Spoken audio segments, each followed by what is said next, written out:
Hi, everybody. This is Alan Fine, and I'm at the Giants Causeway in Northern Ireland with Neville. Neville, introduce yourself, please. Yeah, so Alan, it's lovely to have you here at the Giants Causeway. I'm Neville McConaughey. I'm the Visitor Operations Manager for the site.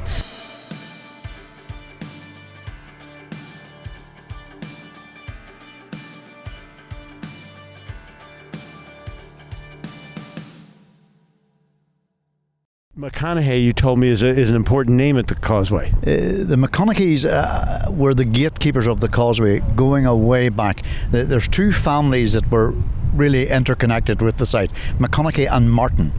And them families were married into each other. And they actually used to live in the house that was down at the actual Causeway. And there was a house there, and they lived in it for about 8 months of the year, every year, when the tourist season was going. Yeah. So you're a direct descendant. I am a relation to that family. Yes, I am. Yeah. Now let's start at the beginning. The travel advisors have heard of this Causeway, but what is its significance in the greater scheme of things, and why should travel advisors send their clients here? It's a wonderful place to start with. I've worked here for the last 37 and a half years, and over my time I have seen people from all over the world, roughly about 178 different countries, people coming here from all over the place. And I think that the biggest draw probably of the site now is because it is a natural World Heritage Site. And there's only two natural World Heritage Sites in the whole of the UK of the United Kingdom, and that is the Jurassic Coast in Dorset in England and the Giants Causeway. There's loads of other World Heritage Sites, but natural, there's only two. Yeah. And the other thing is you made me aware of the Giants Causeway. It sounds cute and all that, but the legends extend beyond that, because you've shown me other giant things here. Yeah, there's lots of stories that I have told over my lifetime here working, and that were told to me when I was a boy, and I get the privilege of sharing them with visitors from all over the world. You know, there was a giant, Finn McCool. He was apparently 54 feet tall. He had a boot on his feet that were 93 and a halves. 2 feet 93 and a half. He's left one of his boots here. You can see the boot. It's marvellous. He also had a giant camel. You can see the camel. In fact, Alan, you've seen the camel. You're going to show it to them. Yeah. You've seen it for your own eyes. Right. You know. So a lot of people say, was there really a giant? All you need to do is speak to a local. Also, his chimneys are behind us. Yeah, you got the house directly behind you. Yeah. They say that if them chimneys are smoking, the giant's at home. Now, I've been here a long time. Never actually seen any smoke, but there's still a lot of things to prove. He's just travelling. He'll be back. Well, he does. He travels all over Ireland, and he's been further afield, I believe. Yeah. And I remember about a year ago, it was maybe about 2 years ago. It was just as we were moving out of the pandemic.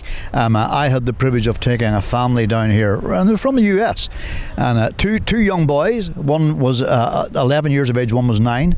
And I pointed out the boot, and I told them, it was a Giant's boot, size 93 and a half. And one of them said to me, "But sir, there's no laces in the boot." I had to remind them that we were a charity. The people who look after the Giants Causeway are a charity, the largest charity in Europe, the National Trust. And we actually took the laces out and put up a rope bridge over at Carrick-a-Reid. So that's where the laces went to. Oh, so they got used. Nothing gets wasted. Nothing gets wasted. You can't waste anything when you're a charity, Alan. You've got to go with the book. Let's also talk about the beautiful facility when you arrive here, and you also showed us how there are 3 paths and 3 lessons to be learned. Yeah, I think the best way to actually show that off is at the big map. The map was made by a company in England called Paragon. It's made for people who are partially sighted, so they can actually feel the heights of the cliffs. They can feel the waves coming in over the sea, and that gives a full measure of the actual World Heritage Site itself, coming the whole way out from just behind us, beyond the chimneys there at Hamilton Seat, right through until the Grand Kerry Head here, just off the actual on our right hand side. Yeah. And then the videos are showing this round the whole, all 4 seasons. Also the 3 paths, the 3 colors. Let's talk about colors, that. Yeah, you have the colors of red, blue, and green when you're inside the visitor centre, and the red is all to do with the geology, and that Ian Stewart, who is the geologist who talks about it.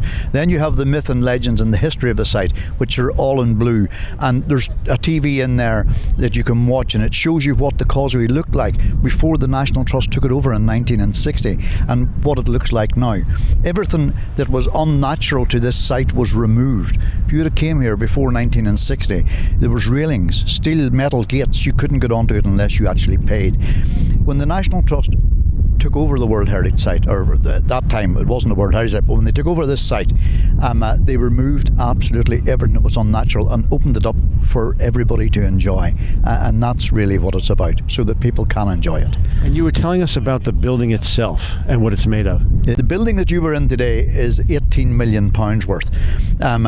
It is a state-of-the-art building. It's heated from the ground. There's 5 miles of heat pumps in the ground that suck the heat from the earth and heat the building. The air is drawn in from the sea to cool it down. It's an amazing building. It's a green roof. All the water is collected, flushes all the toilets. It doesn't make the tea, thankfully, but all that is there. It's a fantastic building. The actual basalt that actually surrounds the building and what it's made out of actually came from the same lava flow as the Giant's Causeway, just not here. It's 35 miles away. There's a big quarry outside a place called Garva, and the basalt came from there. It was all took away, polished up, and that's what built the building. Antrim itself, as in County Antrim, is the largest basalt plateau in the whole of Europe. Yeah, it needed to be stone, and it needed to be indicative of what we're seeing here, and I feel like the building reflects that. And that's lovely to hear. When that building was being put up, they took a point from the cliff right up behind us here. There's cliffs, as you can see. They took a point from the cliff and they drew a ridge line, and they sank the building into the ground so that it actually doesn't take away from the coastline. You cannot see the building from the sky. All you see is fields. And the basalt columns just look like the columns of the Giant's Causeway. It's amazing. But it's set into the ground so that it didn't destroy the beautiful significance of the place that we're in today. Thank you for sharing all that. No, you're very, very welcome. This is Alan Fine for Insider Travel Report.